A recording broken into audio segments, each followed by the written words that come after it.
So what are my thoughts on Dirt McGirt, a.k.a. Joe Bananas, a.k.a. Big Baby Jesus, a.k.a. Osiris, a.k.a. the Old Dirty Bastard, Return to the 36 Chambers, the dirty version.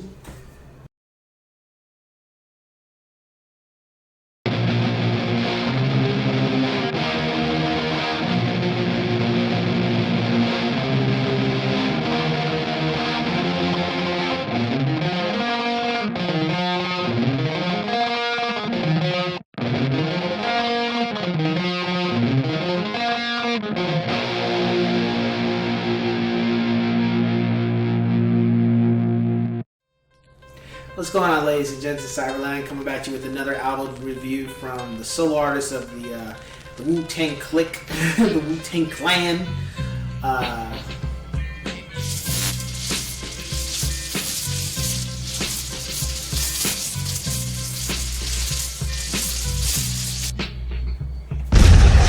Old Dirty Bastard, Return to the 36 Chambers, the dirty version. So...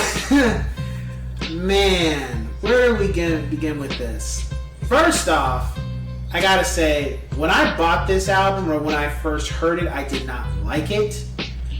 And I think the reason why I didn't really care for it was because I couldn't pinpoint what the hell, it just didn't flow like I thought it should, like a hip-hop album should flow, or even any type of music should flow. It should be like a starting point, ending point, and get to that, And with Old Dirty Bastard, you got none of that. None. And looking back on it, reflecting on the album now, I love it. And of course, it didn't take me long to not love it. But I get why Method Man said they call him the Old Dirty Bastard, because ain't no father to his style. And it's not it's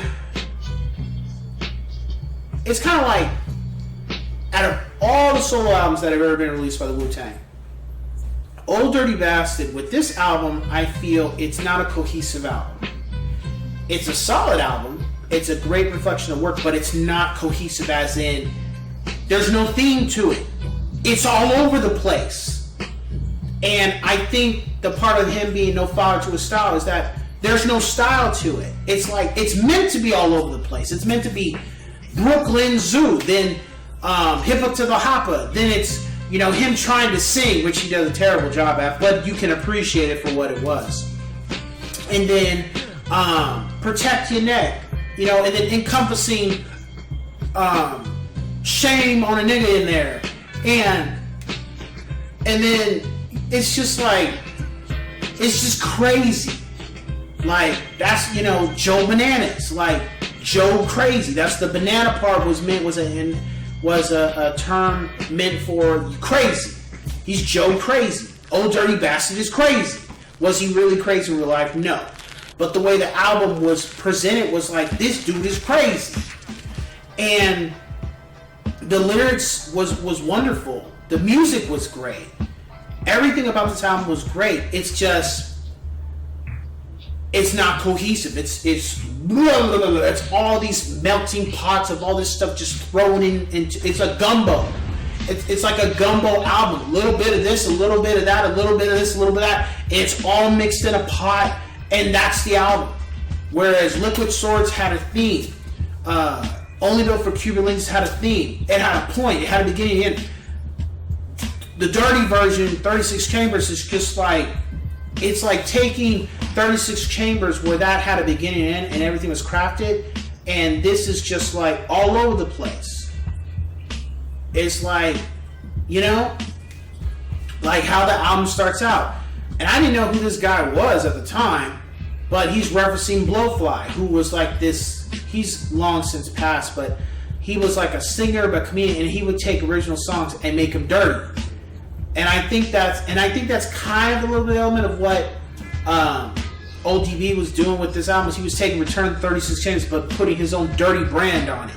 Even though not all the songs are new, they're not exactly the exact copy of the original stuff. The only part I would say he pulled from that was the Shame on a Nigga part. He took that and he encompassed it throughout the album a little bit. And reflecting on it too, like I was talking to one of my friends, Mike, you know who you are, a couple days ago about it, is that I think what's sad about this, because of course we all know, ODB is no longer amongst the living. He passed away from overdosing. But I think what's really sad about this is the fact that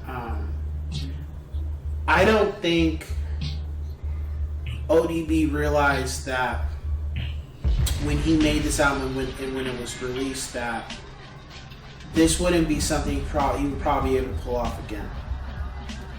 To some degree, but it wouldn't probably have the same success. Whereas, if Method Man makes another album, or, they all have a persona that it goes forward. The music goes forward.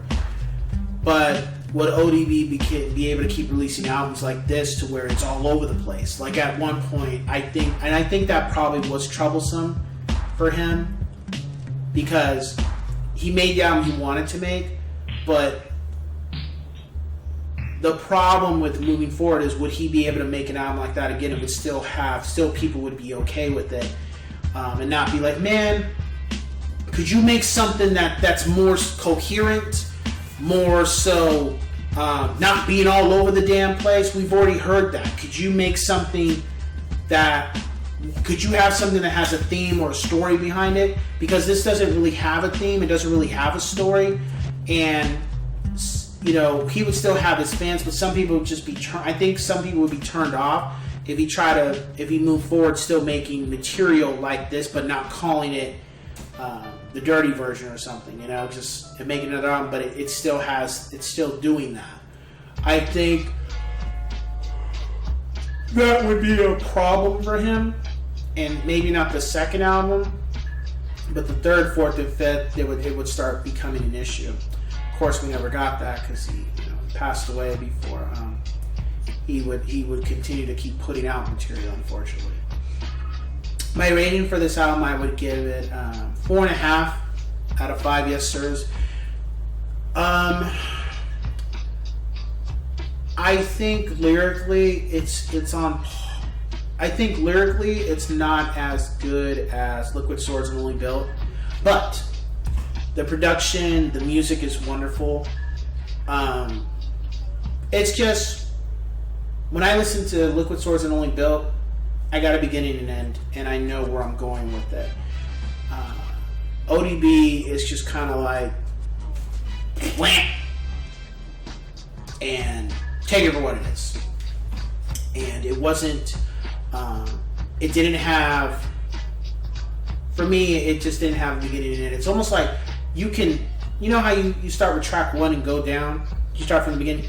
It's almost like this album, you can start on track 10 and go from there, and then come back to track 10. You can start on track 4 and go from 4 all the way to the last track and start back and run it back to track 1 to get to 4 again. It's not an album that has, even though it has an intro, it doesn't feel like it has that type of thing to it. So, yeah. My top 5 tracks are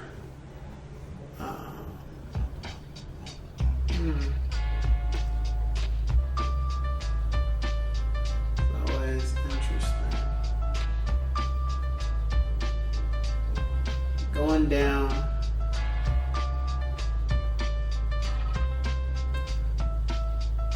Protect Your Neck 2, The Zoo, Baby Come On, Hippa to the Hoppa, and Shimmy Shimmy Ya. Shimmy Shimmy Ya, it's important. That's why I put it in the top 5, because of what it encompasses, what ODB was. Even if you didn't have Wu-Tang, that song encompasses who he is as an artist. And that's why it's in the top 5.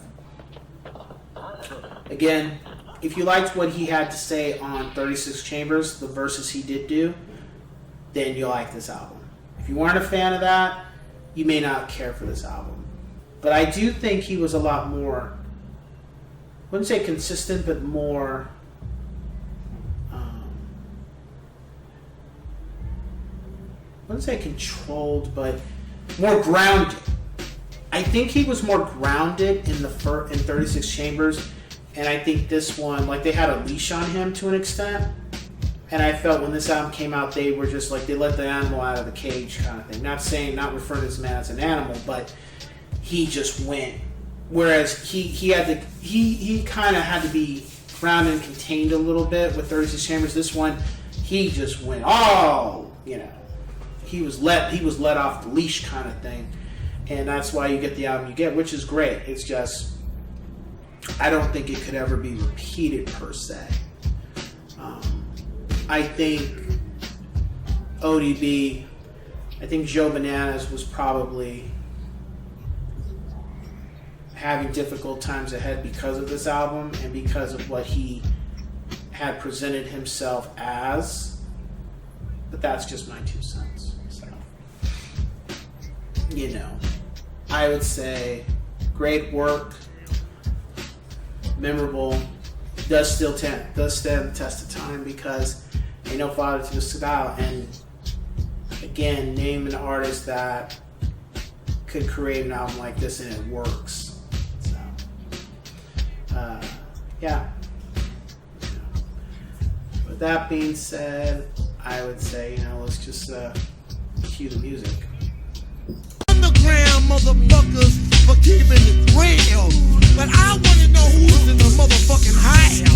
It's Queens in the house, it's Uptown in the house, Boogie Down Bronx in the house, are you in the house? Brooklyn, you in the house, Dallas, Al, are you in the house? To the West Coast, are you in the house? To the East Coast, are you in the house? You couldn't show me, didn't know me, how to be a true MC. My advantage on the MIC's my slang. Had a manifesto you could never hang. Obviously, you know my name, but now out of those stupid parties all through your town.